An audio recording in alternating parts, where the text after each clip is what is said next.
रात गहरी होने के बाद ससुर जी ने मेरा दरवाजा खटखटाया और मुझसे बोले कि बहू, मैं बाथरूम में गिर गया था और मेरी कमर में दर्द हो रहा है। अगर तुम थोड़ी मालिश कर देती तो शायद मुझे थोड़ा आराम मिल जाता। फिर मैंने अपने ससुर को अपने बिस्तर पर लिटा दिया। इसके बाद जो हुआ उसकी आप कल्पना भी नहीं कर सकते, क्योंकि इसके बाद मेरी जिंदगी पूरी तरह से बिखर गई थी। हेलो दोस्तों, आज की इस अनोखी कहानी में आप सभी का स्वागत है। शादी के 5 महीने बाद ही मेरा पति अचानक एक दुर्घटना में गुजर गया। मेरे पिताजी ने बड़ी मुश्किल से मेरी शादी करवाई थी, लेकिन 5 महीने के अंदर ही मैं फिर से अपने मायके के दरवाजे पर आ गई थी। मेरे मायके में मेरी माँ नहीं थी, इसलिए मुझे बहुत डर लगता था कि अगर पिताजी कुछ कहेंगे तो मैं किसके आंचल में अपना मुंह छुपाऊंगी। वहां मेरी सौतेली माँ थी, इसलिए डर और भी ज्यादा था। फिर अचानक एक दिन मेरे ससुर हमारे घर आए और उन्होंने मेरे पिता से कहा कि वह मुझे फिर से अपने घर ले जाना चाहते हैं। मेरी सौतेली माँ ने तुरंत ही हाँ कह दिया, लेकिन मेरे पिताजी ने कहा, अब आपका बेटा नहीं रहा तो आप मेरी बेटी को क्यों ले जाना चाहते हैं। इस पर मेरी सौतेली माँ ने पिताजी से बहस करना शुरू कर दी और कहा, इसमें इतना सोचने की क्या बात है। वो कह रहे हैं कि वह उसे ले जाना चाहते हैं तो उन्हें ले जाने दो। उनके घर की बहू है, बेटी की मौत हो गई तो क्या हुआ, वो अपने ससुराल जा सकती है। माँ की इस झगड़े के बाद पिताजी ने बिना कुछ पूछे कहा, अगर मेरी बेटी वहाँ खुश रहेगी तो एक पिता होने के नाते मुझे खुशी होगी, आप उसे ले जाइए। फिर मेरे ससुर ने मुझसे कहा, चलो कपड़े वगैरह लेकर आओ। मैंने अपनी सौतेली माँ के सभी अत्याचार सहते हुए अपने ससुर के घर जाने का फैसला किया। वहां पहुंचने के बाद मैं अपने कमरे में कपड़े बदल रही थी, तभी मेरे ससुर आए और बोले, बहू, एक कप चाय बना लाओ। मैंने जल्दी से रसोई में जाकर चाय बना ली। चाय पीते हुए उन्होंने कहा, तुम्हें पता है इस घर में मैं बिल्कुल अकेला हूँ। मेरा बेटा इकलौता संतान था और तुम्हारी सास भी गुजर गई है, इसलिए मैं तुम्हें यहाँ लेकर आया हूँ ताकि मुझे लगे कि मैं यहाँ अकेला नहीं हूँ। मैंने कहा, पिताजी आप बिल्कुल चिंता मत करें, मैं तो आपकी बेटी की तरह हूँ, हमेशा आपके साथ रहूंगी। फिर मेरे ससुर बोले, मुझे पता है कि तुम मेरे साथ रहोगी, क्योंकि तुम्हारी सौतेली माँ तुम्हें मायके में कभी शांति से नहीं रहने देगी। इस तरह कुछ दिन बीत गए। 6 महीने बाद एक रात मैं अपने कमरे में सो रही थी, तभी देर रात दरवाजे पर दस्तक हुई। मुझे समझ में आ गया कि यह मेरे ससुर ही होंगे, क्योंकि इस घर में मेरे और पिताजी के अलावा कोई और नहीं था। और रात के आधे पहर कौन दरवाजा खटखटाएगा। मैंने सोचा कि शायद पिताजी को कुछ चाहिए होगा, इसलिए दरवाजा खोली। दरवाजा खोलते ही मेरे ससुर ने मुझे पकड़ लिया और बोले, बहू, मैं बाथरूम में गिर गया था, मुझे बहुत दर्द हो रहा है, अगर तुम थोड़ी मालिश कर दो तो मुझे थोड़ा आराम मिल सकता है। फिर मैंने अपने पिता को अपने बिस्तर पर लिटा दिया, लेकिन मैं उनके कमरे से तेल लाना भूल गई। अब मुझे लगता है कि मेरा पति कम उम्र में ही मुझसे शादी कर बैठा और फिर इसी कम उम्र में इस दुनिया से चला गया। यह सब सोचते हुए मैं अपने ससुर की मालिश कर रही थी और देख रही थी कि वह मुझे अजीब तरीके से घूर रहे थे, जिससे मुझे और डर लग रहा था। तभी मैं बोली, ससुर जी क्या हुआ, आपको किस जगह पर ज्यादा चोट लगी है, क्या डॉक्टर को बुलाऊं। इस पर ससुर जी ने कहा, नहीं बहू, तुम बस मालिश कर दो, मुझे इससे ही आराम मिल रहा है। उनकी अजीब बातें सुनकर मुझे और असहज महसूस होने लगा। फिर मैं बोली, ससुर जी आप यहीं लेट जाएं, कमर में दर्द लेकर आप अपने कमरे तक कैसे जाएंगे, मैं आपके कमरे में जाकर सो जाती हूँ। मेरी बात सुनकर मेरे ससुर बोले, बहू, इस हालत में तुम मुझे अकेला छोड़कर चली जाओगी, अगर रात में मुझे बाथरूम जाना पड़े तो मैं अकेले कैसे जाऊंगा, इससे बेहतर है कि तुम यहीं सो जाओ। कुछ समय बाद मेरे ससुर उठकर मेरे पास आए और बोले, बहू, मैं तुमसे कुछ कहना चाहता हूँ, अगर तुम मेरी बात मान जाओ तो ही मैं कहूँगा। उनकी इस बात से मेरा दिल बेचैन हो गया। मैं चिंतित होकर बोली, ससुर जी आप कहें, क्या बात है। मेरे ससुर थोड़ा हंसकर बोले, आज की रात मैं तुम्हारे साथ बिताना चाहता हूँ, क्योंकि अकेले अकेले अब अच्छा नहीं लगता। मेरे बेटे के मरने के बाद मैंने सोचा कि फिर से शादी करूंगा, लेकिन फिर सोचा कि तुम्हारी सौतेली माँ तुम्हें उस घर में कभी भी शांति से नहीं रहने देगी, इसलिए मैंने तुम्हें इस घर में लाया। उनकी इस बात से मुझे बहुत असहज महसूस हुआ, लेकिन उनकी बात का विरोध करने की हिम्मत नहीं हुई। मैं अपने कमरे के सोफे पर लेट गई। मुझे नींद नहीं आ रही थी, बहुत डर लग रहा था। ससुर जी ने कहा, बहू, लगता है मैंने तुमसे कुछ गलत नहीं कहा, मैं चाहता हूँ कि तुम मुझसे शादी कर लो ताकि कोई कुछ न कह सके। तभी मैं हक्का बक्का होकर बोली, ससुर जी आप यह क्या कह रहे हैं, आप मेरे ससुर हैं और ससुर से शादी कैसे हो सकती है? मेरे ससुर बोले, देखो बहू, मैं मानता हूँ कि कभी मैं तुम्हारा ससुर था, लेकिन तुम्हारे पति को मरे हुए अब 6 महीने हो चुके हैं। अब हमारे बीच ऐसा कोई रिश्ता नहीं है। मैं अकेला हूँ, तुम भी अकेली हो। हम एक दूसरे का साथ दे सकते हैं। उनकी इस बात को सुनकर मेरा मन विचलित हो गया। मैं कुछ कह नहीं पाई। एक ओर सौतेली माँ के अत्याचार, दूसरी ओर ससुर का अजीब व्यवहार। रात बीत गई और अगले दिन सुबह मैं अपने ससुर की बातों को बहुत सोची, अपनी स्थिति का विश्लेषण किया। ससुर का प्रस्ताव मुझे असंभव लग रहा था, लेकिन वास्तविकता मुझे कुछ निर्णय लेने पर मजबूर कर रही थी। फिर मुझे ख्याल आया कि मैं अपने पिताजी से जाकर बात करती हूँ, लेकिन ये सब बातें अपने खुद के पापा से करने की मुझे हिम्मत नहीं हुई, क्योंकि मुझे पता था कि पिताजी से बात करने के बाद मेरी जिंदगी में नई समस्याएं आ सकती हैं। इसलिए मैं उनके पास नहीं गई। ऐसे ही एक दिन शाम को मेरे ससुर को फिर से बात करने का मौका मिला। उन्होंने कहा, बहू, मैंने तुमसे कुछ गलत नहीं चाहा, बस चाहता हूँ कि तुम मेरे जीवन में खुशी लाओ। मैं अकेला नहीं रह सकता, तुम्हारे साथ ही मेरी जिंदगी पूरी होती है। दोबारा ससुर जी से ये सभी बातें सुन मैं अंदर से कांपने लगी और कुछ बोल न पाई। थोड़ी देर बाद ससुर जी खुद ही बाहर चले गए।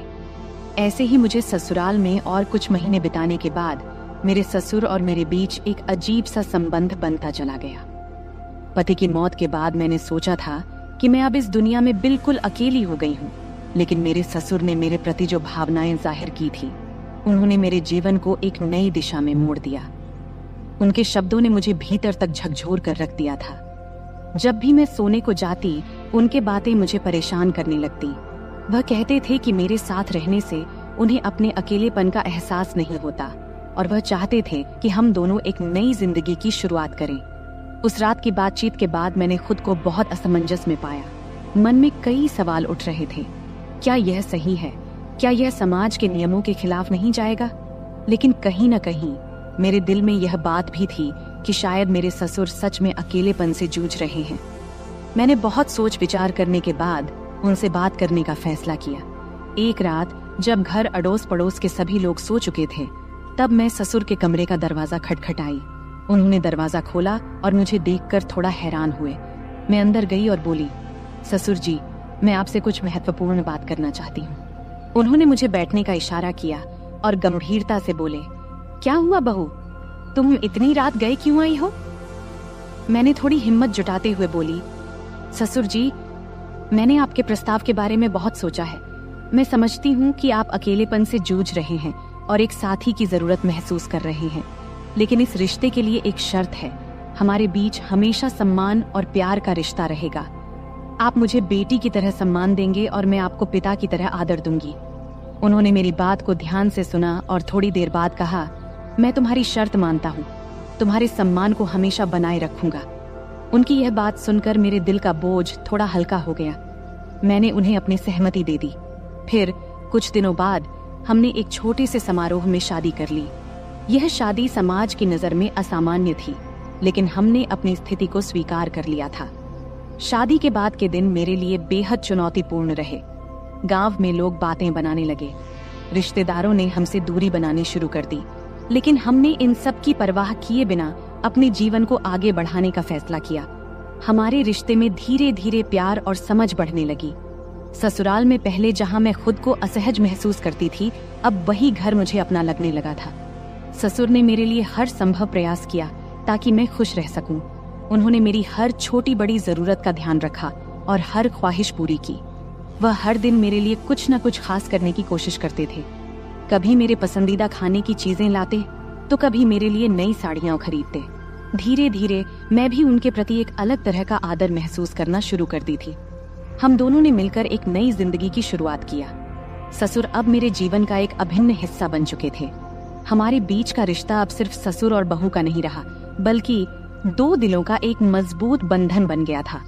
वह मुझे हर उस समय सहारा देते थे जब मुझे उनकी जरूरत होती थी। उन्होंने मुझे फिर से हंसना सिखाया, जीवन को नए नजरिए से देखना सिखाया।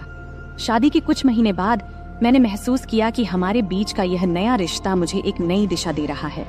हमने मिलकर कई मुश्किलों का सामना किया और हर बार एक दूसरे का साथ दिया। ससुर के साथ मेरे इस नए रिश्ते ने मुझे जीवन के कई नए पहलू दिखाए। उन्होंने मुझे यह एहसास दिलाया कि जीवन में अगर साथी सही हो तो कोई भी मुश्किल इतनी बड़ी नहीं होती कि उसे पार न किया जा सके। समाज की नजर में हमने बहुत कुछ सहा, लेकिन हमने अपने फैसले पर कभी पछतावा नहीं किया। हमारे रिश्ते में धीरे धीरे एक नए तरह का प्यार और सम्मान उभरने लगा। उनके साथ बिताए हर पल ने मुझे कुछ नया सिखाया और मुझे एहसास हुआ कि कभी कभी जीवन हमें ऐसे मोड़ पर ले आता है जहां हमें अपने फैसलों पर पुनर्विचार करना पड़ता है। आज मैं अपने ससुर के साथ एक नई जिंदगी जी रही हूँ। हमारे बीच का प्यार और सम्मान पहले से भी अधिक मजबूत हो गया है। वह मेरे जीवन के सबसे महत्वपूर्ण व्यक्ति बन चुके हैं। उनके साथ बिताए हर पल ने मुझे यह सिखाया है कि जीवन में चाहे कितनी भी मुश्किलें क्यों ना आए, अगर हमारे पास सही साथी हो तो हम हर मुश्किल का सामना कर सकते हैं। इस तरह हमारे बीच का रिश्ता धीरे धीरे और गहरा होता गया। उनके साथ बिताए हर पल ने मुझे यह सिखाया कि जीवन को कैसे नए सिरे से जिया जाए। हमने मिलकर अपने जीवन की हर चुनौती का सामना किया और हर बार जीत हासिल की। अब हमारे बीच का यह नया रिश्ता मुझे एक नई जिंदगी के सपने दिखाने लगा है। तो दोस्तों, ये थी हमारी आज की छोटी सी कहानी। आपको ये कहानी कैसी लगी? कमेंट करके जरूर बताएं। अगर आपको ये कहानी पसंद आई हो तो इसे लाइक करें और अपने दोस्तों के साथ शेयर करें। आगे भी ऐसी ही रोमांचक कहानियों के लिए हमारे चैनल को सब्सक्राइब करें और बेल आइकन दबाना न भूलें ताकि आप हमारी कोई भी कहानी मिस न करें। धन्यवाद। नमस्ते दोस्तों, आज की इस कहानी में आपका स्वागत है। मेरा नाम सुमन है और मेरी उम्र 23 साल है। मैं दिखने में काफी सुंदर हूँ। मैं अपनी शरीर की बनावट से दिखने में थोड़ी बड़ी लगती हूँ। मेरे चेहरे की बनावट आकर्षक है, रंग गोरा है और मेरा शरीर न तो बहुत पतला है और न ही मोटा, बल्कि एकदम मध्यम है।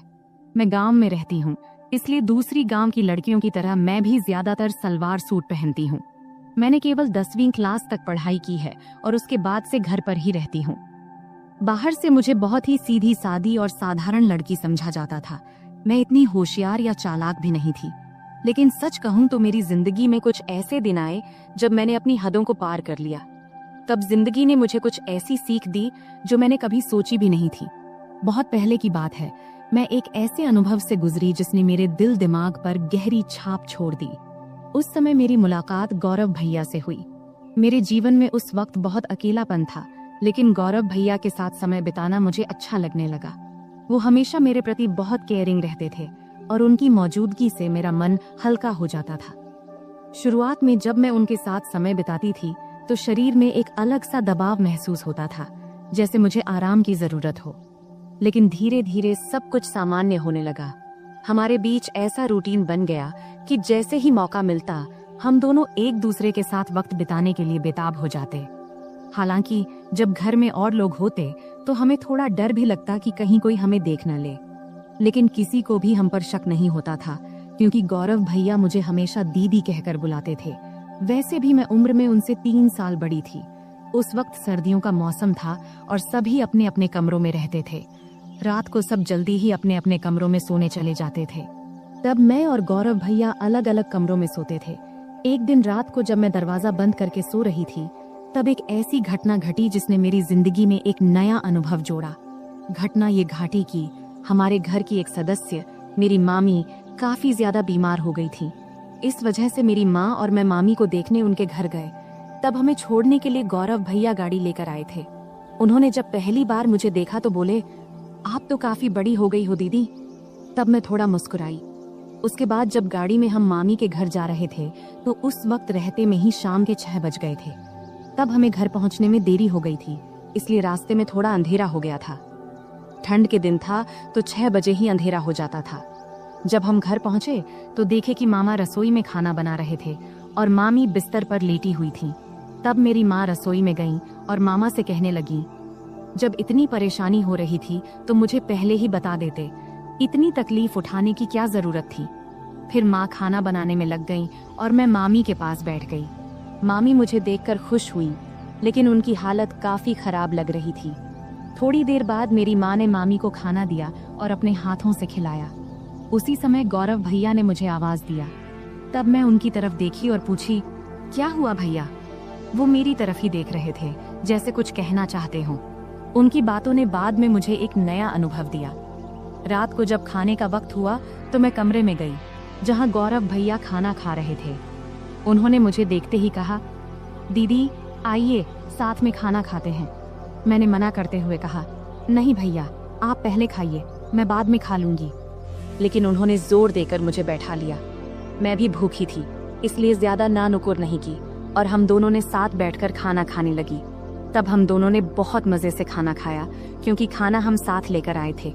खाना खत्म होने के बाद मैं अपनी माँ के कमरे में सोने के लिए जाने लगी। तभी गौरव भैया ने कहा, दीदी अगर आपको बुरा ना लगे तो आप यहीं मेरे कमरे में सो जाइए। उनकी ये बात सुनकर मैं हैरान रह गई और मैंने कहा, नहीं भैया मैं माँ के साथ सोऊंगी। लेकिन तब बार बार वे मुझसे विनती करने लगे। आखिरकार मैं मान गई। ठीक है मैं यहाँ सो जाऊंगी, लेकिन पहले मम्मी को बता देना चाहती हूँ कि मैं आपके कमरे में सोऊंगी।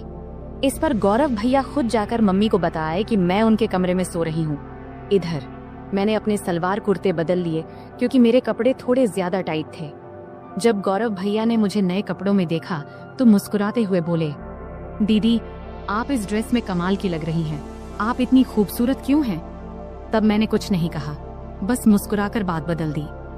फिर मैंने चादर ओढ़ ली और बिस्तर पर बैठ गई। गौरव भैया भी अपने सोने का इंतजाम नीचे फर्श पर करने लगे।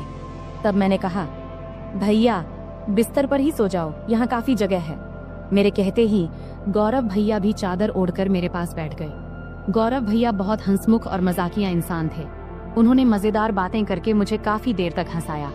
बात करते करते कब रात के 12 बज गए पता ही नहीं चला और न जाने कब मैं सो गई। सुबह जब मेरी नींद खुली तो मैंने देखा कि गौरव भैया मेरे बालों से खेल रहे हैं। मुझे जागते देख वो मुस्कुराते हुए बोले, गुड मॉर्निंग दीदी, कैसी हो? मैं भी मुस्कुराते हुए बोली, बहुत बढ़िया भैया। फिर हम दोनों चादर के अंदर बैठकर बातें करने लगे। तभी उसी वक्त मम्मी हमारे लिए गर्मा गर्म चाय लेकर आईं। सुबह बहुत ठंडी थी, इसलिए चादर में बैठकर चाय पीना अच्छा लग रहा था। गौरव भैया बार बार मेरी तरफ देख रहे थे। मैंने मुस्कुराते हुए पूछा, क्या है भाई, ऐसे क्यों देख रहे हो? वो मजाक करते हुए बोले, आपकी आंखें बहुत बड़ी और खूबसूरत हैं। सच कहूं दीदी, आपकी आंखों में देखने से मन खुश हो जाता है। तब मैं मस्ती में बोली, सुबह जब मैं सो रही थी तब क्या कर रहे थे? तब वो हल्का सा मुस्कुराए और बोले, कुछ नहीं दीदी, आपके बाल ठीक कर रहा था। गौरव भैया दिखने में काफी सुंदर थे। उनके चेहरे पर अभी दाढ़ी मूंछ भी नहीं आई थी और चेहरा बहुत साफ था। मेरी तुलना में उनकी हाइट थोड़ी सी कम थी, लेकिन उनकी कुछ हरकतें मुझे कभी कभी हैरान कर देती थीं। सुबह का वक्त थोड़ा व्यस्त था। मम्मी घर के कामों में व्यस्त थीं और मामू काम पर जाने के लिए तैयार हो रहे थे। तब मैं भी मम्मी की मदद करने लगी।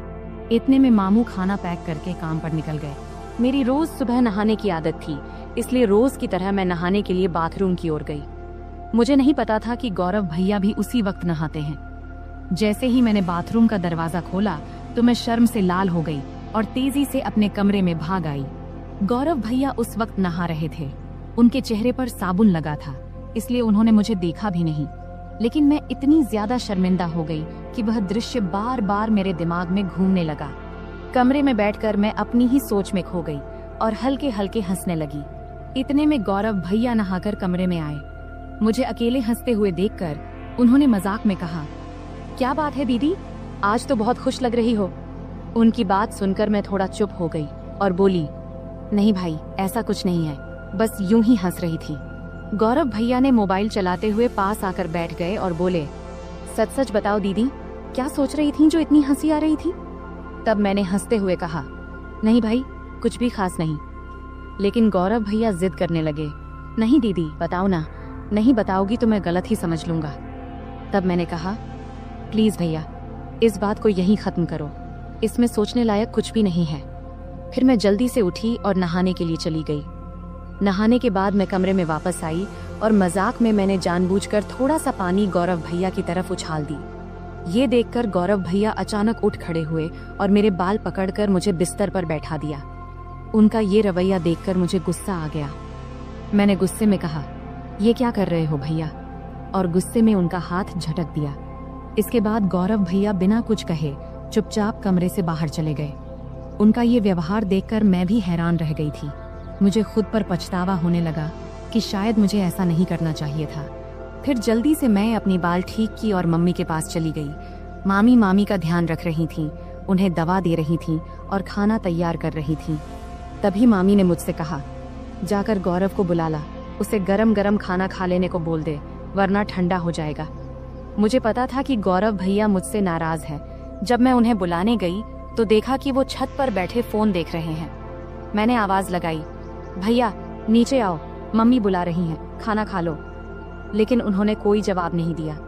तब मैं और पास गई और कहा, प्लीज भैया मुझसे नाराज मत हो, मुझसे गलती हो गई, मैं माफी मांगती हूँ। तब भी वो मेरी तरफ देखा भी नहीं और फोन देखते रहे। तब मैंने उनके हाथ को पकड़कर कहा, भैया गलती सिर्फ मेरी नहीं थी, तुमने भी तो मेरे बाल खींचे थे, इसलिए मुझे गुस्सा आ गया था, अब इतना नाराज मत हो। तब मेरी आंखों में आंसू आ गए और मैंने रोते हुए कहा, भैया प्लीज इतना गुस्सा मत करो, अगर मेरी गलती है तो मुझे एक नहीं 2 चांटे मार दो, लेकिन ऐसे चुप मत रहो। मुझे रोता देख गौरव भाई का गुस्सा थोड़ा ठंडा हो गया। उन्होंने धीरे से कहा, ठीक है, रो मत, लेकिन तुम्हें मुझ पर हाथ नहीं उठाना चाहिए था। खैर छोड़ो, चलो खाना खा लेते हैं। तब मैंने कहा, पहले ये तो कहो कि तुमने मुझे माफ कर दिया है। तब वो हंसकर बोले, अरे बहुत हो गया, अब चुप हो जाओ, वरना मुझे और ज्यादा माफिया मांगनी पड़ेंगी। फिर हम दोनों नीचे गए और खाना खाने बैठे। मम्मी और मामी पहले ही खा चुकी थी। मम्मी रसोई का काम खत्म कर रही थी। खाने के बाद मैं मामी के पास बैठ गई और उनके साथ बातचीत करने लगी। मामी की तबीयत का हालचाल लेने लगी। इसी बीच मम्मी ने कहा, हम दोनों पास के घर में मिलने जा रहे हैं, तुम और गौरव यहीं रहो। मैंने गौरव से कह दिया है कि कहीं बाहर न जाए, हम जल्दी लौट आएंगे। फिर मम्मी और मामी बाहर चली गईं और मैं मामी का कमरा साफ करने लगी। तभी गौरव भैया मस्ती करते हुए आ गए। मैंने उनसे कहा, भैया प्लीज मेरे लिए कुछ ला दो। उन्होंने मुस्कुराकर कहा, बोलो दीदी क्या चाहिए। मैंने कहा, मेरे लिए चॉकलेट ले आओ, मुझे बहुत पसंद है। गौरव भैया हंसते हुए बोले, ठीक है, तुम कमरे की सफाई करो, मैं चॉकलेट लेकर आता हूँ। गौरव भैया चॉकलेट लेने चले गए और मैं कमरे की सफाई करने लगी। जब मैंने मामी की अलमारी खोली तो वहाँ मेकअप का सामान रखा देखी। सजने संवरने का मेरा भी बहुत शौक था, तो मैंने मामी का मेकअप इस्तेमाल करना शुरू कर दिया। फिर मैंने मामी के झुमके और गहने पहन लिए और अलमारी से लाल साड़ी निकाल ली। जब गौरव भैया चॉकलेट लेकर वापस आए तब मैं पूरी तरह से सज धज कर नई दुल्हन की तरह तैयार हो चुकी थी। तब मैंने बाल खोल रखे थे, लिपस्टिक लगा रखी थी और हाथों में चूड़ियां भी पहन ली थीं। जैसे ही वे कमरे में दाखिल हुए, मुझे इस रूप में देखकर हैरान रह गए। उनके मुंह से बस यही निकला, दीदी आप तो शानदार लग रही हैं। फिर मैंने उनसे चॉकलेट ली और बिस्तर पर बैठकर खाने लगी। गौरव भैया भी पास में बैठ गए और तब उनकी नजरें मुझसे हट नहीं रही थीं। तब मैंने कहा, भैया इतना मत देखो, मुझे असहज लग रहा है। गौरव भैया हंसकर बोले, क्या करूं दीदी, आप पर से नजर हट ही नहीं रही, आप साड़ी में इतनी सुंदर लग रही हो, मानो कोई परी हो। फिर मजाक में बोले, मन कर रहा है कि आपको अपनी दुल्हन बना लूं। मैं समझ रही थी कि उस वक्त उनके मन में क्या चल रहा था, पर मैंने हल्की हंसी के साथ बात को दूसरी ओर मोड़ दिया। मैंने मजाक में कहा, तो फिर रुक क्यों गए, बताओ मुझे पत्नी बनाकर क्या करोगे। तब गौरव भैया थोड़ा हंसकर बोले, रहने दो दीदी, मुझे पता है तुम जानबूझकर ये पूछ रही हो। तब मैंने कहा, तो क्या तुम अपनी दीदी का फायदा उठाना चाहते हो, अगर मम्मी को पता चल गया तो क्या होगा। तब गौरव भैया बोले, दीदी इतनी चिंता मत करो, हम तो घर में ही हैं और किसी को पता भी नहीं चलेगा, तुम बस एक बार हाँ कह दो, मैं सब संभाल लूंगा। तब मैंने मुस्कुराते हुए कहा, तो पहले बताओ तुम ये सब साड़ी देखकर कह रहे हो या पहले से ऐसा सोच रहे थे। गौरव भैया हंसकर बोले, सच कहूं तो जब से तुम आई हो तभी से ऐसा लग रहा है, अगर तुम एक बार मान जाओ तो सब आसान हो जाएगा। तब मैंने मजाक में कहा, ठीक है, जब तुम चाहो मैं तुम्हारी बात मानूंगी, लेकिन तुम्हें अपनी जिम्मेदारी ठीक से निभानी होगी। इस पर भैया बहुत खुश होकर बोले, थैंक्स दीदी, मुझे पता था तुम मुझे ना नहीं कहोगी, तुम सच में सबसे अच्छी हो।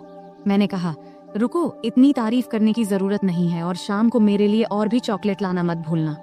तब गौरव भैया ने कहा, ठीक है दीदी, 1 मिनट रुको, मैं आता हूँ। जब वह बाहर चले गए तो मुझे थोड़ी असुविधा महसूस हुई।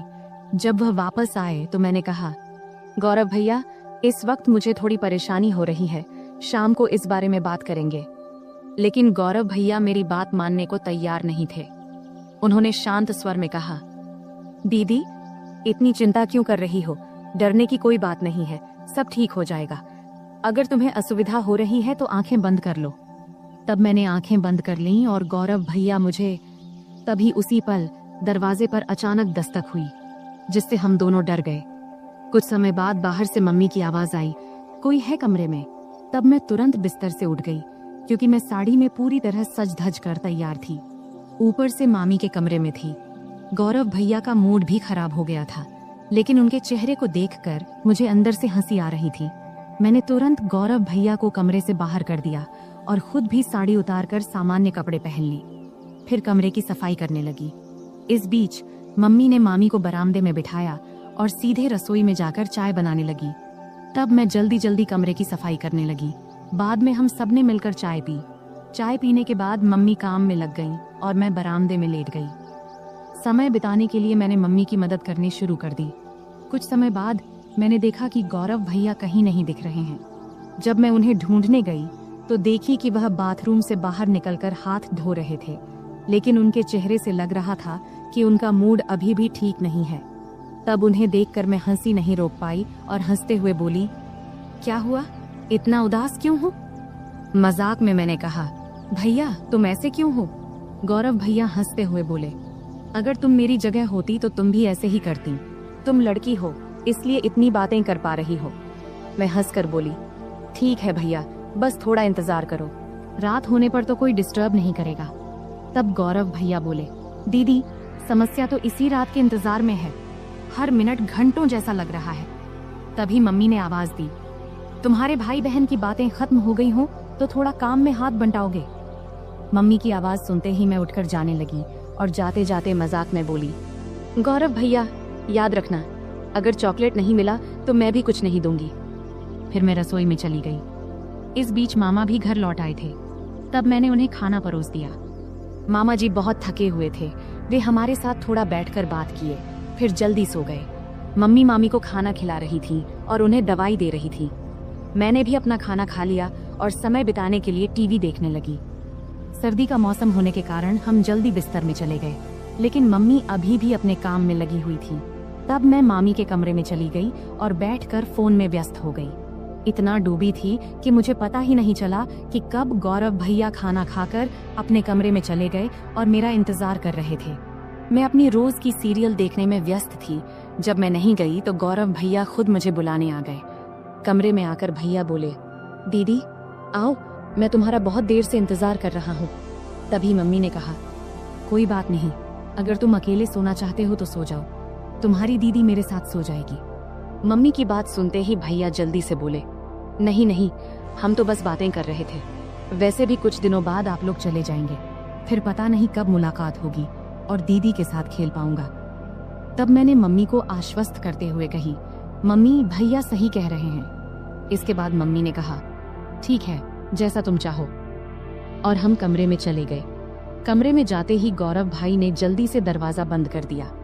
तब मैं समझ गई कि भैया अब और इंतजार नहीं कर पा रहे हैं, लेकिन तब भी मम्मी और मामी जाग रहे थे, इसलिए मैंने कहा, भैया थोड़ा धैर्य रखो, सब सो जाएं, फिर बात करेंगे। अगर किसी ने मेरी आवाज सुन ली तो मुश्किल हो जाएगी। भैया बोले, दीदी और इंतजार नहीं होता। तभी मुझे चॉकलेट की याद आई। मैंने कहा, ठीक है भैया, लेकिन पहले मेरी चॉकलेट दो। भैया ने तुरंत जेब से चॉकलेट निकालकर दे दिया। फिर मैं चॉकलेट खाने लगी और भैया परफ्यूम लगाने लगे। शुरुआत में हम मजाक में थोड़ी थोड़ी नोक झोंक करने लगे। इससे हमारे बीच मजेदार झगड़ा शुरू हो गया। हम बिस्तर पर कूदने लगे, क्योंकि हमारी उम्र अभी भी छोटे बच्चों जैसी थी। तभी मम्मी ने चिल्लाकर कहा, सुमन बहुत हो गया, अब सो जाओ, क्योंकि बिस्तर की आवाज उनके कमरे तक जा रही थी।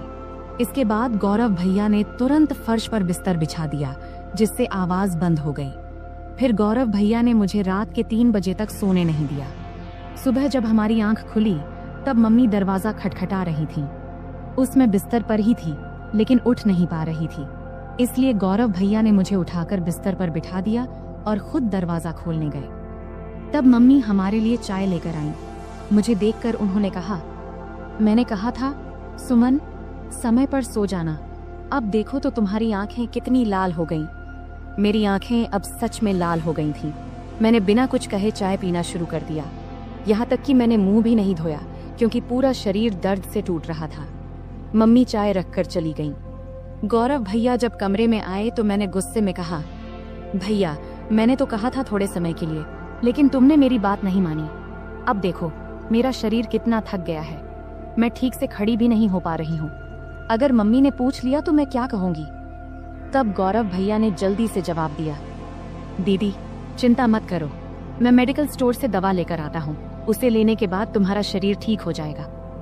इसके बाद मैंने लगातार 4-5 दिन तक भैया को पास नहीं आने दिया, लेकिन इससे उनका उत्साह कम नहीं हुआ। वे हर दिन मेरे आसपास घूमते रहते थे और नियमित रूप से चॉकलेट लाते रहते थे। भैया मेरे सारे काम कर देते और मैं जो चाहती वे हंसते हंसते कर देते, इसलिए मैंने भी इसका मजा लेना शुरू कर दिया। कभी कभी उनसे पैर का दर्द कम करने के लिए मसाज करवा लेती, कभी सिर की मालिश करवा लेती, मस्ती में कभी कभी हल्के से मार देती और सारा दिन उनके फोन पर सीरियल देखती। 4-5 दिनों के बाद भैया का व्यवहार थोड़ा बदल गया, इसलिए मैंने उन्हें ज्यादा कुछ नहीं कहा। एक दिन हम दोपहर में घर में अकेले थे और बहुत मस्ती किए। उस दिन घर में कोई नहीं था। भैया ने पूरा दिन मुझे कहीं बैठने नहीं दिया और हमेशा अपने पास रखा। इस घटना के बाद मैं और भैया बहुत सामान्य हो गए। जब भी उनका मन करता वे मुझे कमरे में बुला लेते और मैं भी अब इसकी आदत डाल चुकी थी। हमने उन दिनों का भरपूर आनंद लिया, लेकिन जीवन में हर अच्छे समय के बाद एक बुरा समय भी आता है और ये बुरा समय भी भैया की वजह से ही आया।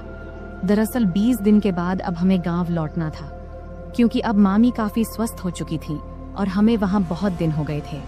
तब मम्मी ने अचानक वापसी का फैसला किया और उन्होंने पापा को कुछ भी नहीं बताया। जब मैंने और भैया ने ये सुना तो हमें बिल्कुल अच्छा नहीं लगा। तब भैया बोले, दीदी जाने से पहले आखिरी बार थोड़ा समय दे दो, कौन जाने फिर कब मिलेंगे। तब अंदर से मैं भी तैयार थी, लेकिन उस दिन घर में सभी लोग थे, यहाँ तक कि मामा भी आज घर पर ही थे। तब मामा मम्मी से बोले, दीदी आज रुक जाओ, मैं कल तुझे बस स्टैंड तक छोड़ दूंगा। ये सुनते ही मुझे थोड़ी खुशी हुई, क्योंकि एक रात हमारे पास थी। तब आखिरकार मम्मी भी मान गई। फिर हम बहुत ही बेसब्री से रात का इंतजार करने लगे। जब रात हुई तो जल्दी से खाना खा के हम अपने कमरे में चले गए। तब हम इतने असावधान हो गए थे कि दरवाजा भी ठीक से बंद नहीं किया था। तब थोड़ी ही देर में अचानक मामा ने आकर हमें उस स्थिति में देख लिया। मैं तो डर से कांपने लगी और तुरंत वहां से हट गई। मामा तब बहुत गुस्से में थे, लेकिन उन्होंने धैर्य रखा और पूरी स्थिति को संभाला। उन्होंने हम पर गुस्सा ना करके हमारी गलतियां हमें समझाईं और उस दिन ने मुझे एक बड़ा सबक सिखाया। तब मामा के प्यार और सहयोग से हमने स्थिति को संभाल लिया। उसके बाद से मैंने अपनी गलतियों से बहुत कुछ सीखा। उस घटना के बाद मैंने कभी ऐसा कुछ नहीं किया जिससे मेरे परिवार को शर्मिंदा होना पड़े। तो दोस्तों, हमारी जिंदगी में गलतियां हो सकती हैं, लेकिन उनसे सीखना सबसे महत्वपूर्ण है। अगर आपके जीवन में कभी ऐसी स्थिति आए तो उसे संभालने की कोशिश करें और परिवार के साथ हमेशा खुलकर बात करें। यह कहानी हमें सिखाती है कि किसी भी रिश्ते में सीमा रेखा होना महत्वपूर्ण है।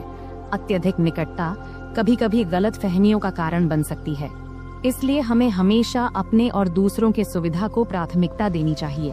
परिवार के माहौल और रिश्तों का सम्मान करना बहुत महत्वपूर्ण है। हमें यह सुनिश्चित करना चाहिए कि हमारे कार्यों से परिवार के किसी भी सदस्य को शर्मिंदा न होना पड़े। इंसान से गलतियां हो सकती हैं, लेकिन उन गलतियों से सीखना और भविष्य में सही निर्णय लेना एक परिपक्व मानसिकता का परिचय है। किसी भी स्थिति में सचेत रहना आवश्यक है। दरवाजा बंद न करने की घटना एक छोटी गलती थी, लेकिन इसने बड़ी समस्या खड़ी कर दी। इससे समझ में आता है कि छोटी छोटी बातों में भी सावधानी बरतनी चाहिए, क्योंकि इनका जीवन पर बड़ा असर पड़ सकता है। तो दोस्तों, यह थी हमारी आज की छोटी सी कहानी। आपको यह कहानी कैसी लगी, कमेंट करके जरूर बताएं। अगर आपको यह कहानी पसंद आई हो तो इसे लाइक करें और अपने दोस्तों के साथ शेयर करें। आगे भी ऐसी ही रोमांचक कहानियों के लिए हमारे चैनल को सब्सक्राइब करें और बेल आइकन दबाना न भूलें, ताकि आप हमारी कोई भी कहानी मिस न करें। धन्यवाद। नमस्ते दोस्तों, आज की इस कहानी में आपका स्वागत है। इस कहानी में मेरा नाम राहुल है। मैं उत्तर प्रदेश के एक छोटे से शहर अंबेडकर नगर में रहता हूँ। वहीं मैं और मेरा परिवार रहता है। पैसे की कमी नहीं है, पिताजी खूब कमाते हैं और मैं कॉलेज में पढ़ता हूँ। आज मैं आपको मेरी अचानक घटी एक कहानी सुनाने जा रहा हूँ। यह उस समय की बात है जब मैं कॉलेज में पढ़ता था, और उस समय मैं उतना होशियार भी नहीं था। हमारे घर में मैं, मेरी मम्मी और मेरे पिताजी रहते हैं। हमारा घर काफी बड़ा है, जैसे किसी अमीर का बंगला हो। पिताजी हमेशा सुबह काम पर निकल जाते हैं और रात को देर से घर आते हैं। उस समय घर पर मैं और मम्मी ही होते थे। मैं कुछ देर पढ़ाई करता था और फिर सो जाता था, लेकिन मम्मी हमेशा पिताजी का इंतजार करती रहती थी। उस समय मैं कॉलेज के आखिरी साल में था। एक सुबह जब मैं कॉलेज जाने की तैयारी कर रहा था तो मैंने मम्मी की तेज आवाज सुनी। वो कह रही थी, क्या कर रहे हो तुम?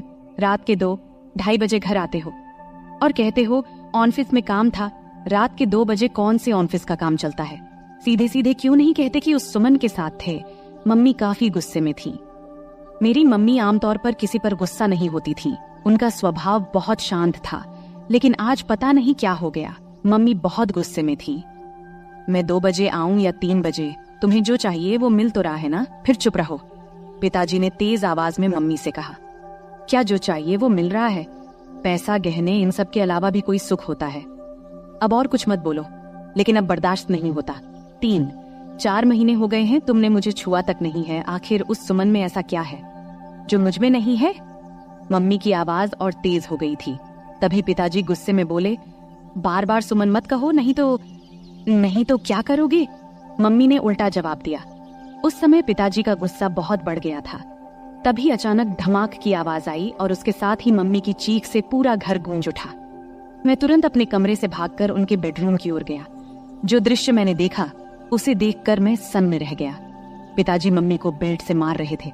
मम्मी दर्द से चीख रही थी, लेकिन पिताजी रुकने का नाम नहीं ले रहे थे। मैंने बिना कुछ सोचे समझे मम्मी के ऊपर छलांग लगा दिया ताकि उन्हें बचा सकूं, लेकिन पिताजी अभी भी नहीं रुके। जैसे ही मुझे भी 2-4 फटकारें लगी, पापा रुक गए और तिलमिलाते हुए मेरी ओर गुस्से में देखने लगे और फिर घर से बाहर चले गए। फिर मैंने मम्मी की ओर देखा। मम्मी की आंखों से आंसुओं की धारा बह रही थी। मैंने मम्मी को सहारा देकर उठाया। उठते समय मम्मी कराह उठी। मैंने उन्हें बेड पर बैठाया। तब तक उनके हाथ और पीठ पर लाल निशान पड़ गए थे। ये देखकर मुझे पापा पर बहुत गुस्सा आया। कोई इंसान इतना निर्दयी कैसे हो सकता है? कोई अपनी ही पत्नी को ऐसे मारता है भला? फिर मैं जल्दी से किचन में गया, एक कटोरी में तेल और हल्दी मिलाई और मम्मी के पास ले आया। मुझे भी अपनी पीठ पर लगे 2-4 फटकारों की चोट महसूस हो रही थी। मम्मी सुशक सुशक कर रो रही थी। फिर मैंने मम्मी के हाथ और पीठ पर तेल हल्दी का मिश्रण लगाना शुरू किया, जहां उन्हें मार पड़ी थी। कुछ जगहों पर हल्का खून भी आ गया था। मिश्रण लगाने के बाद मैंने कटोरी को एक ओर रख दिया और मम्मी के पास बैठ गया। मम्मी ने मुझे देखा और तुरंत मुझे गले से लगा लिया। फिर वह मेरी गर्दन में सिर छिपाकर जोर जोर से रोने लगी। मम्मी के आंसुओं से मेरा कंधा भीग गया। मैं उनकी पीठ थपथपाकर उन्हें शांत करने की कोशिश कर रहा था। हम दोनों काफी देर तक यूं ही एक दूसरे की बाहों में रहे। तभी मम्मी के हाथ जब मेरी पीठ के निशानों को छूने लगे तो दर्द की तेज लहर उठी और मैं कराह उठा। मम्मी को जैसे ही इसका एहसास हुआ वो तुरंत मुझसे दूर हट गई। फिर मम्मी ने मेरा शर्ट ऊपर उठाया और उसी कटोरी से तेल हल्दी का मिश्रण धीरे धीरे मेरी पीठ पर लगाने लगी। लगाते समय भी वो सुशक रही थी। तू क्यों मेरे लिए बीच में आया? बेवजह तुझे मार पड़ी, मम्मी ने ऐसा कहा। फिर मैंने उनसे कहा, मम्मी, तुम्हारे लिए अगर मेरी जान भी चली जाती तो मुझे कोई दुख नहीं होता, लेकिन उन्होंने तुम्हें क्यों मारा? जब मैंने यह पूछा तब मम्मी मेरी ओर देखते हुए बोली, तुझे बताऊं या ना बताऊं ऐसा सोच रही हूँ। छोड़, पर अब तुझे ये सब जान लेना चाहिए। पिछले 2 साल से तुम्हारे पापा ऑफिस की एक लड़की के चक्कर में हैं। रात को देर से आते हैं और मेरा तो जैसे कोई अस्तित्व ही नहीं है उनके लिए। और मुझे ये बताते हुए भी शर्म आ रही है कि पिछले कई महीनों से उन्होंने मुझे छुआ तक नहीं है। कई बार तो मन करता है कि अपनी जान दे दूं, पर मेरे बाद तेरा क्या होगा, ये सोचकर मैंने ऐसा कदम नहीं उठाया। पर सच में अब इस जिंदगी से थक चुकी हूँ। अब मैंने तय कर लिया है, एक ही घर में रहूंगी, लेकिन उनसे कोई भी संबंध नहीं रखूंगी। मम्मी की ये बातें सुनकर मैं सोच में पड़ गया। इतनी खूबसूरत, सुशिक्षित और समझदार मम्मी होने के बावजूद पापा किसी दूसरी औरत के चक्कर में कैसे पड़ गए? मन ही मन मैंने पापा के इस कर्म को दोषी ठहराया। मम्मी वाकई बहुत सुंदर थी। सुंदर चेहरा, नाजुक नाक, गुलाबी होंठ, 5.5 फुट की ऊंचाई, गोरा रंग। वो एकदम किसी चित्र में बनाई गई देवी की तरह दिखती थी। फिर भी पिताजी को उनकी सुंदरता क्यों नहीं दिखती देती थी। उस दिन के बाद से मम्मी ने पापा से बात करना बंद कर दिया। वो मेरे कमरे में मेरे पास ही सोने लगी। पापा महीने में घर का सारा सामान भरवा देते थे और टीवी के पास वाली दराज में 5 से 7 हजार रुपये रख जाते थे। अब तो पापा घर पर खाना भी नहीं खाते थे, वो उस औरत के घर से ही खाकर आते थे और कभी कभी घर आते भी नहीं थे। धीरे धीरे ऐसे ही और 3 साल बीत गए। तब मैं कॉलेज की पढ़ाई पूरी कर चुका था और एक IT कंपनी में काम करने लगा था और अब मैं 24 साल का हो गया था। रोज का व्यायाम और अच्छा खान पान करने की वजह से मेरी सेहत भी अच्छी हो गई थी। अब तो पापा महीने में 2-3 बार ही घर आते थे, मुझसे भी कम ही बात करते थे। हालांकि मम्मी अब उस सदमे से उबर चुकी थी, लेकिन उनके चेहरे पर हमेशा उदासी छाई रहती थी। मैंने उन्हें कभी हंसते हुए नहीं देखा था। यह देखकर मुझे बहुत बुरा लगता था। जब मैं नौकरी पर गया तो कंपनी ने मुझे लैपटॉप दिया, इसलिए मैंने घर पर इंटरनेट कनेक्शन भी लगवा लिया। बचपन से मम्मी के साथ रहने के कारण मेरे पास ज्यादा दोस्त नहीं थे। मम्मी ही मेरी सबसे करीबी दोस्त थी। संध्या के समय जब मैं काम से घर लौटता तो फ्रेश होकर चाय पीता और फिर बेडरूम में जाकर लैपटॉप पर इंटरनेट चलाता। यह मेरा समय बिताने का जरिया बन गया था।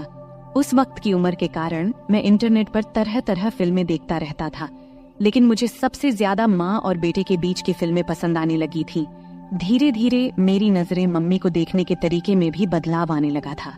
एक दिन सोमवार का दिन था, रात के करीब 9 बजे होंगे। अचानक पापा घर आए। हमारा घर मम्मी के नाम पर था। पापा मम्मी से कहने लगे कि घर उनके नाम कर दें। तब मम्मी ने इनकार किया तो पापा उन्हें बहुत बुरा भला कहने लगे। मम्मी चुपचाप सुनती रहीं। तभी पापा ने मम्मी के गाल पर थप्पड़ मार दिया। ये देख अब मेरा खून खौल उठा। पापा दूसरा थप्पड़ मारने ही वाले थे, तभी मैंने उनका हाथ पकड़ लिया और कहा, पापा अब बहुत हो गया, ये तमाशा बहुत हो चुका है, अब और नहीं सहन कर सकता। आज से इस घर में कदम रखा तो इसका अंजाम अच्छा नहीं होगा। फिर मम्मी ने भी गुस्से में पापा को खूब डांटा। पापा मम्मी की जोर से डांटने पर अचानक रुक गए और मेरे ताकतवर शरीर को देखकर वहां से चले गए। फिर मैंने दरवाजा बंद कर दिया और मम्मी के पास चला गया। मम्मी ने मुझे आंसुओं से भरी आंखों से देखा और दौड़ते हुए आईं। फिर मुझे गले से लगा लिया और फूट फूट कर रोने लगी। मैंने भी मम्मी की कमर को कसकर पकड़ा और उन्हें अपनी बाहों में भर लिया। मम्मी हिचकियां ले रही थीं और बोल रही थी, ठीक किया बेटे, इस आदमी की यही औकात है। आज के बाद अगर ये घर में दोबारा ना आए तो अच्छा ही है।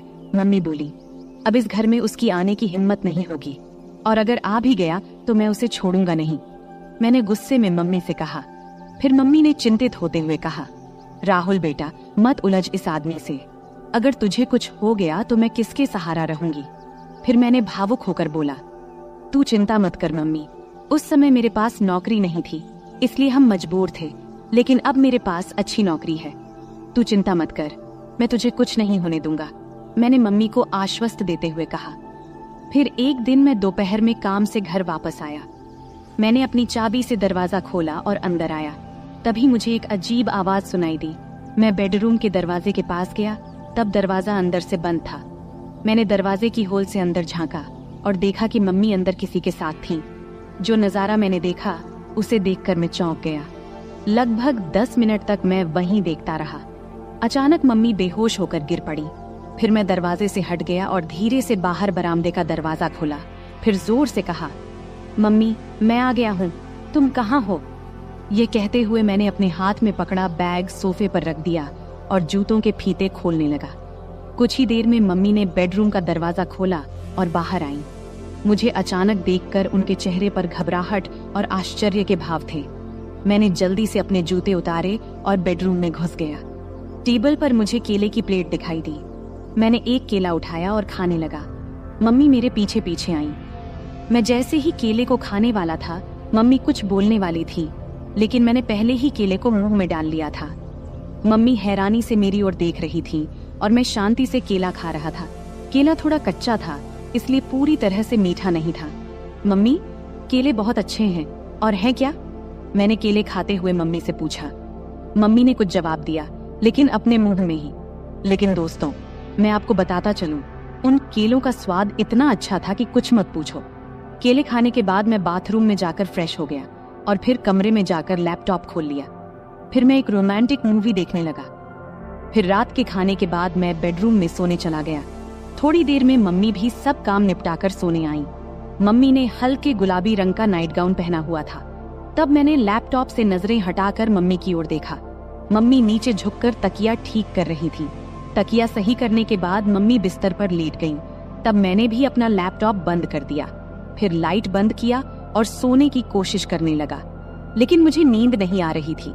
मेरे दिमाग में दिन की वो घटना बार बार घूम रही थी। बहुत देर तक मैं जागा रहा, जबकि मम्मी शांति से सो रही थी। कुछ समय बाद मम्मी ने करवट ली और मेरी तरफ पीठ करके सो गईं। फिर उन्होंने छत की ओर मुंह करके लेटना शुरू किया। मैं थोड़ी देर के लिए डर गया, लेकिन जब मम्मी जागी नहीं तो मुझे थोड़ी राहत मिली। मेरी हिम्मत बढ़ी और मैं धीरे धीरे मम्मी की ओर देखने लगा। मम्मी ने कुछ ही पल के लिए मेरी ओर देखा और फिर अपनी आंखें बंद कर लीं। मैंने समझ लिया कि वो अभी भी जाग रही हैं। मैं थोड़ा और आगे बढ़ा और खुद को संतुष्ट महसूस किया। मम्मी भी खुश थीं, उन्होंने कुछ नहीं कहा, लेकिन मुझे एहसास हो रहा था कि उन्हें भी संतोष मिला है। मम्मी, क्या हुआ? तुम चुप क्यों हो? क्या तुम्हें अच्छा नहीं लगा? मैंने जब ऐसा पूछा तब उन्होंने बोला, नहीं रे बेटा, मुझे तो बहुत अच्छा लगा। तूने मम्मी को बहुत खुश किया। फिर मैंने मम्मी के पीठ पर प्यार से हाथ फेरते हुए कहा, मम्मी, अब से तुम्हें केले खाने की जरूरत नहीं पड़ेगी। मैंने मम्मी के कान में धीरे से ऐसा कहा। तब मम्मी बोल उठी, बेटा, तुझे ये कैसे पता चला? मम्मी ने आश्चर्य से मेरी ओर देखते हुए पूछा। तब मैंने उन्हें बताया कि आज दोपहर जब मैं घर आया तो कमरे से तुम्हारी आवाज सुनाई दी। जब मैंने दरवाजे की होल से देखा तो मुझे सब समझ में आ गया। तभी मैंने ठान लिया था कि अब से मम्मी को किसी भी चीज की कमी नहीं होने दूंगा। राहुल, मेरे राजा, तू कितना प्यार करता है अपनी मम्मी से। मम्मी भावुक होकर बोली, हाँ मम्मी, अब से तुम्हें मैं किसी भी चीज की कमी नहीं होने दूंगा। मैंने कहा, अब पापा भी हमें सताने नहीं आएंगे और अब वो दोबारा इस घर में कदम नहीं रखेंगे, इसलिए तुम अब चिंता मत करना, हम अब सुख से रहेंगे। मैंने मम्मी को आश्वस्त किया। उस दिन हम दोनों ने सुख और शांति का आनंद लिया और फिर आराम से सो गए। अगली सुबह मम्मी ने सारे काम निपटाए और मुझे उठाने आईं। मैंने जल्दी से तैयार होकर चाय पिया और हम दोनों गपशप करने लगे। तभी हमने देखा कि पापा अचानक से आकर हमारे सामने खड़े हो गए। तब मम्मी ने पापा से पूछा, अब क्या चाहिए तुम्हें? एक बार कह दिया कि हम ये घर नहीं देंगे तो फिर क्यों आए हो? पापा ने जवाब दिया, मुझे अब घर नहीं चाहिए, मैं बस ये बताने आया हूँ कि मैं अब दूसरी शादी करने जा रहा हूँ, तो मुझे तुमसे तलाक चाहिए। फिर मम्मी ने मेरी ओर देखा और पूछा, तुम्हारा क्या कहना है? मैंने कहा, मम्मी, जो तुम्हें सही लगे वो करो, मैं तुम्हें किसी भी चीज की कमी नहीं होने दूंगा, मेरा भरोसा करो। मम्मी ने फिर पापा को तलाक के लिए हाँ कह दिया। दोपहर को मम्मी और पापा दोनों ऑफिस गए और अपने बाकी कानूनी काम निपटा कर लौटे। उसके बाद से पापा कभी हमें दिखाई नहीं दिए और हमने भी उन्हें कभी ढूंढने की कोशिश नहीं की। हम दोनों अब अपने घर में खुश थे और पापा भी अपनी सेक्रेटरी के साथ खुश थे। अब हम दोनों अकेले रहते हैं और अपने सुख दुख का ख्याल रखते हैं। ऐसे ही चलते चलते अब कई साल बीत चुके हैं। अब मम्मी मुझसे कहने लगी है कि अभी तेरा बहुत जीवन बाकी है, तू किसी अच्छी लड़की को देख ले जिससे मैं तेरा विवाह करा सकूं, और हाँ, शादी के बाद मुझे भूल मत जाना। मैंने हंसते हुए कहा, तुम्हें कैसे भूल सकता हूँ मम्मी, तुम तो मेरी मम्मी हो। फिर हम दोनों हंसने लगे। अगले कुछ महीनों तक हमारा जीवन बहुत शांति और खुशी से बीत रहा था। मम्मी और मैं अब एक दूसरे का ख्याल रखते थे और एक दूसरे के साथ खुश थे। लेकिन मम्मी की बात मेरे दिमाग में अक्सर घूमती रहती थी। उन्होंने कहा था कि अब मुझे अपने जिंदगी के बारे में सोचना चाहिए और किसी अच्छी लड़की से शादी कर लेनी चाहिए। मैंने इस बारे में गंभीरता से सोचना शुरू किया और एक दिन मम्मी से खुलकर बात किया। मैंने उनसे कहा, मम्मी, आपने सही कहा था, अब वक्त आ गया है कि मैं अपने जीवन के अगले पड़ाव की ओर बढ़ूं। मुझे लगता है कि अब मुझे भी किसी के साथ अपना जीवन बिताने की जरूरत है। मम्मी ने मेरे चेहरे की ओर देखा और प्यार से मुस्कुराई। फिर उन्होंने कहा, बिल्कुल बेटा, मैं हमेशा चाहती थी कि तू अपनी जिंदगी को खुशी और प्यार से भर ले। मैं तेरे लिए बहुत खुश हूँ। इसके बाद मम्मी ने मेरे लिए लड़की देखनी शुरू की। कुछ ही दिनों में मम्मी को एक अच्छा रिश्ता मिला। लड़की का नाम स्नेहा था। स्नेहा बहुत समझदार और संस्कारी लड़की थी। जब मैंने उससे पहली बार मुलाकात किया तो मुझे ऐसा लगा जैसे मेरे जीवन का वो खालीपन भर गया हो। स्नेहा और मैं जल्द ही शादी के बंधन में बंध गए। शादी के बाद हमारा घर और भी खुशहाल हो गया। मम्मी, स्नेहा और मैं एक परिवार की तरह रहने लगे। मम्मी को अब इस बात की खुशी थी कि उन्होंने मुझे अकेलेपन से बाहर निकालकर मेरे लिए एक नया जीवन शुरू करने में मदद की थी। समय बीतता गया और हमारा जीवन पहले से भी बेहतर होता चला गया। मम्मी अब पहले से ज्यादा खुश थीं और मुझे भी इस बात की तसल्ली थी कि मैंने उनका हर सपना पूरा कर दिया था। अंत में मैंने सीखा कि जीवन में रिश्तों की अहमियत कितनी होती है। चाहे वो माँ बेटे का रिश्ता हो या पति पत्नी का, सच्चा प्यार और सम्मान ही रिश्तों को मजबूत बनाता है। और यही सीख मैंने अपने जीवन में उतारी। तो दोस्तों, इस कहानी का यही संदेश है कि परिवार ही हमारी असली ताकत है और जब हम अपने परिवार के साथ खड़े होते हैं तो हर मुश्किल